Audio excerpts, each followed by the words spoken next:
ആര് പറഞ്ഞു ചളി കൊണ്ടിടും? വലുതൊന്നല്ല, ചളി ഇറങ്ങിക്കോ ഇറങ്ങിക്കോ ഒന്നും നോക്കണ്ട, വലിച്ച കൊച്ചു പോകും. കൊക്കി പോയാ തടിയാ.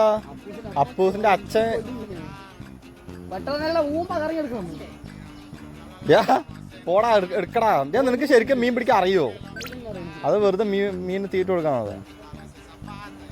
വലുതാണ് വേണ്ട, വീടിന് പകുതി ആവുമ്പോഴേക്കില്ലേ കടയിൽ പോയി ഒന്ന് വാങ്ങിട്ടാണ്. ഞാൻ ഇറങ്ങണ്ട വരുമോ നീ?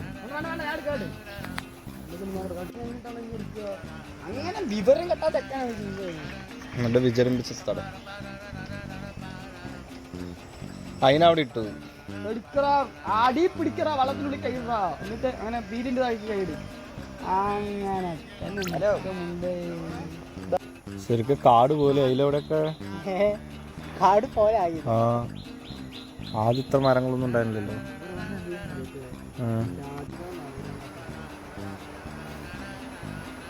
മീൻ കൊത്തുന്ന പോലും ഇല്ലല്ലോ.